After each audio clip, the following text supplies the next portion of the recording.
마가복음 12장. 예수께서 비유로 그들에게 말씀하시되 한 사람이 포도원을 만들어 산울타리로 두르고 즙자는 틀을 만들고 망대를 지어서 농부들에게 세로 주고 타국에 갔더니 때가 이르매 농부들에게 포도원 솥을 얼마를 받으려고 한 종을 보내니 그들이 종을 잡아 심히 때리고 거저 보내었거늘 다시 다른 종을 보내니 그의 머리에 상처를 내고 능욕하였거늘 또 다른 종을 보내니 그들이 그를 죽이고 또 그 외에 많은 종들도 더러는 때리고 더러는 죽인지라. 이제 한 사람이 남았으니 곧 그가 사랑하는 아들이라. 최후로 이를 보내며 이르되 내 아들은 존대하리라 하였더니 그 농부들이 서로 말하되 이는 상속자니 자 죽이자. 그러면 그 유산이 우리 것이 되리라 하고 이에 잡아 죽여 포도원 밖에 내 던졌느니라. 포도원 주인이 어떻게 하겠느냐. 와서 그 농부들을 진멸하고 포도원을 다른 사람들에게 주리라. 너희가 성경의 건축자들이 버린 돌이 모퉁이의 머릿돌이 되었나니 이것은 주로 말미암아 된 것이요 우리 눈에 놀랍도다 함을 읽어보지도 못하였느냐 하시니라. 그들이 예수의 이 비유가 자기들을 가리켜 말씀하심인 줄 알고 잡고자 하되 무리를 두려워하여 예수를 두고 가니라. 그들이 예수의 말씀을 책잡으려 하여 바리새인과 헤롯 땅 중에서 사람을 보내며 와서 이르되 선생님이여 우리가 아노니 당신은 참되시고 아무도 꺼리는 일이 없으시니 이는 사람을 위험으로 보지 않고 오직 진리로서 하나님의 도를 가르치심이니이다. 가이사에게 세금을 바치는 것이 옳으니이까 옳지 아니하니이까 우리가 바치리이까 말리이까 한데 예수께서 그 외식함을 아시고 이르시되 어찌하여 나를 시험하느냐. 데나리온 하나를 가져다가 내게 보이라 하시니 가져왔거늘 예수께서 이르시되 이 형상과 이 글이 누구의 것이냐. 이르되 가이사의 것이니이다. 이에 예수께서 이르시되 가이사의 것은 가이사에게 하나님의 것은 하나님께 바치라 하시니 그들이 예수께 대하여 매우 놀랍게 여기더라. 부활이 없다 하는 사두개인들이 예수께 와서 물어 이르되 선생님이여 모세가 우리에게 써주기를 어떤 사람이 형이 자식이 없이 아내를 두고 죽으면 그 동생이 그 아내를 취하여 형을 위하여 상속자를 세울지니라 하였나이다. 7형제가 있었는데 마디가 아내를 취하였다가 상속자가 없이 죽고 둘째도 그 여자를 취하였다가 상속자가 없이 죽고 셋째도 그렇게 하여 7이 다 상속자가 없었고 최후의 여자도 죽었나이다. 7사람이 다 그를 아내로 취하였으니 부할 때 곧 그들이 살아날 때에 그 중의 누구의 아내가 되리이까. 예수께서 이르시되 너희가 성경도 하나님의 능력도 알지 못함으로 오해함이 아니냐. 사람이 죽은 자 가운데서 살아날 때에는 장가도 아니가고 시집도 아니가고 하늘에 있는 천사들과 같으니라. 죽은 자가 살아난다는 것을 말할진대 너희가 모세의 책 중 가시나무 떨기에 관한 글에 하나님께서 모세에게 이르시되 나는 아브라함의 하나님이요 이삭의 하나님이요 야곱의 하나님이로라 하신 말씀을 읽어보지 못하였느냐. 하나님은 죽은 자의 하나님이 아니요 산 자의 하나님이시라. 너희가 크게 오해하였도다 하시니라. 서기관 중 한 사람이 그들이 변론하는 것을 듣고 예수께서 잘 대답하신 줄을 알고 나와 묻되 모든 계명 중에 첫째가 무엇이니이까.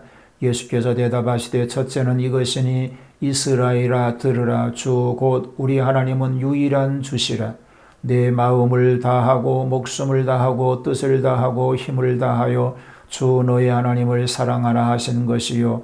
둘째는 이것이니 내 이웃을 내 자신과 같이 사랑하라 하신 것이라.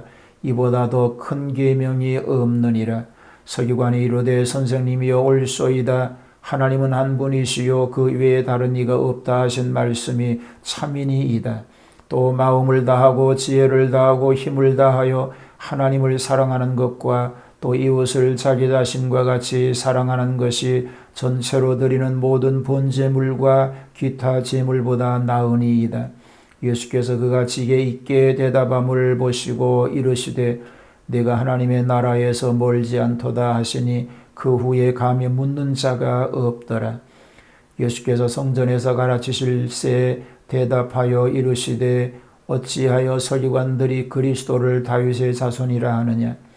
다윗이 성경에 감동되어 친히 말하되 주께서 내 주께 이르시되 내가 네 원수를 네 발 아래에 둘 때까지 내 우편에 앉았으라 하셨도다 하였느니라.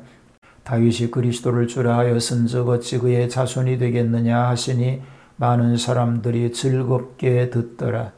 예수께서 가르치실 때에 이르시되 긴 옷을 입고 다니는 것과 시장에서 문안받는 것과 회당의 높은 자리와 잔치의 윗자리를 원하는 서기관들을 삼가라. 그들은 과부의 가산을 삼키며 외식으로 길게 기도하는 자니 그 받는 판결이 더욱 중하리라 하시니라. 예수께서 헌금함을 대하여 앉으사 무리가 어떻게 헌금함에 돈 넣는가를 보실새 여러 부자는 많이 넣는데 한 가난한 과부는 와서 2렙돈 곧 한 고들한 틀을 넣는지라. 예수께서 제자들을 불러다가 이르시되 내가 진실로 너희에게 이르노니 이 가난한 과부는 헌금함에 넣는 모든 사람보다 많이 넣었도다. 그들은 다 그 풍족한 중에서 넣었거니와 이 과부는 그 가난한 중에서 자기의 모든 소유 곧 생활비 전부를 넣었느니라 하시니라.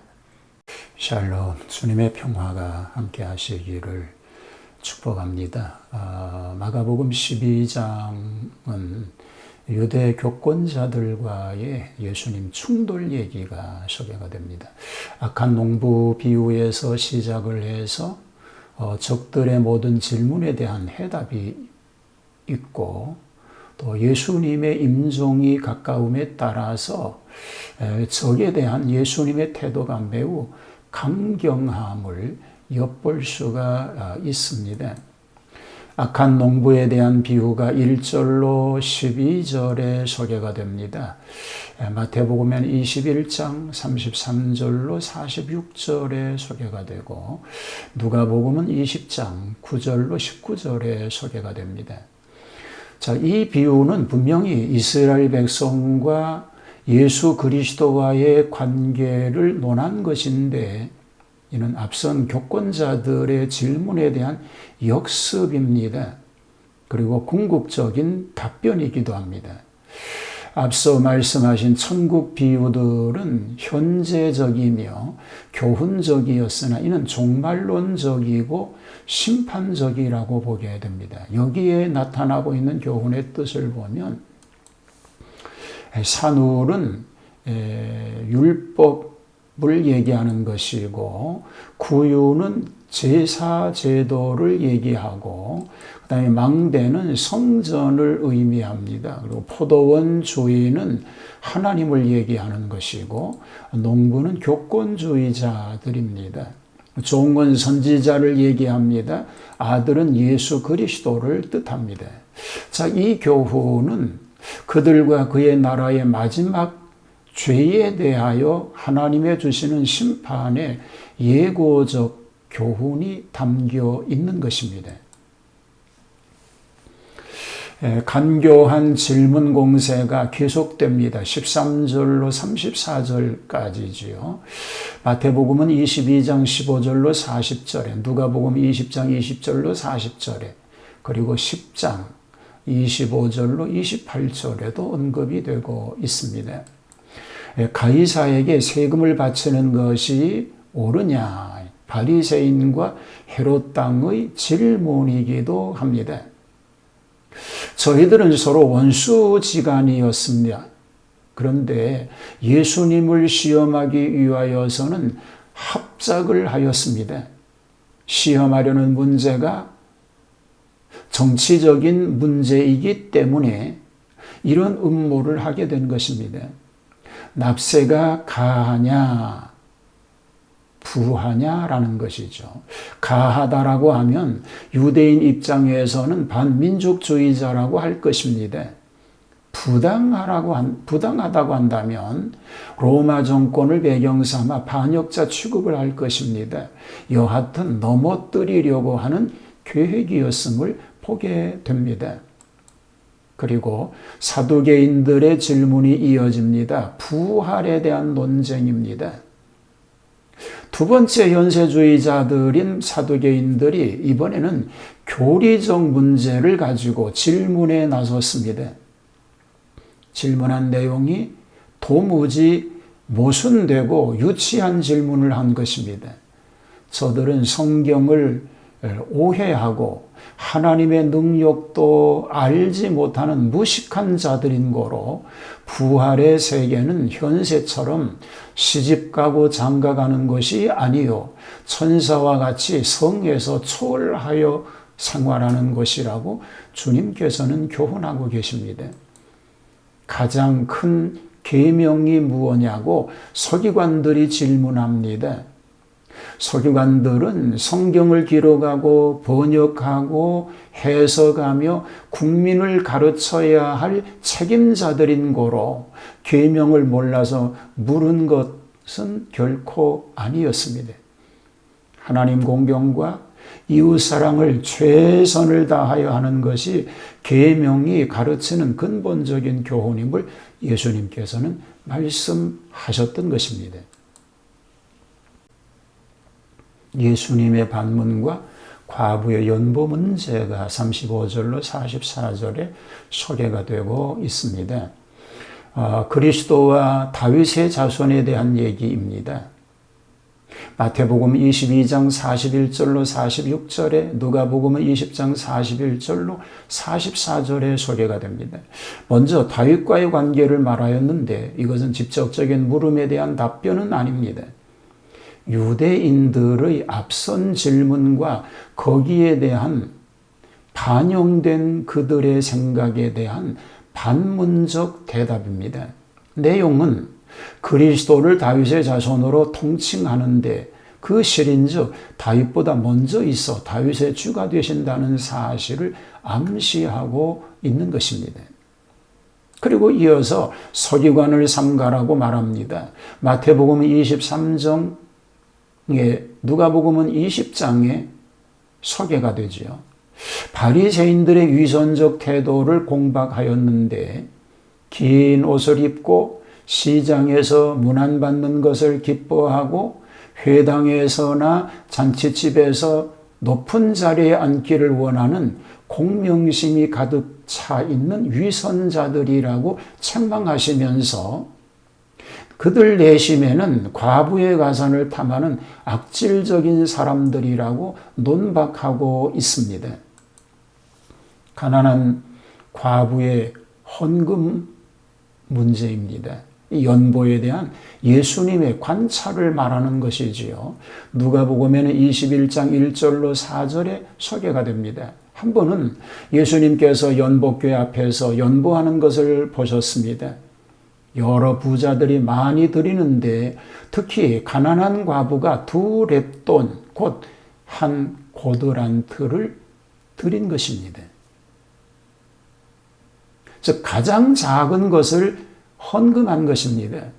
부자들은 그 풍족한 중에서 넣었거니와 이 과부는 그 구차한 중에서 자기의 모든 소유 곧 생활비 전부를 넣었다는 것입니다.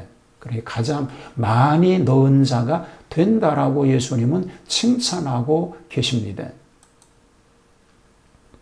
악한 농부로 비유하신 이 말씀으로 시작하여 과부의 연보로서 마감한 이 말씀을 보면 아무리 잘난 듯이 뽐내는 교권주의자들도 사실 이 가난한 과부만도 못하다고 하는 뜻을 말하고 있는 것입니다.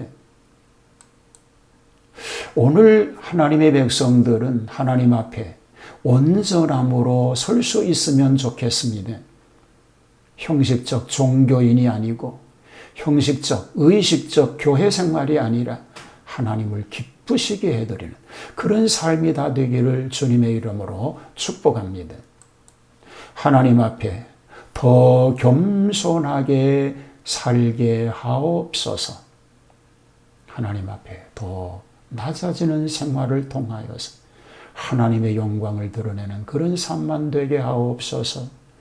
예수님 이름으로 기도하옵나이다. 아멘.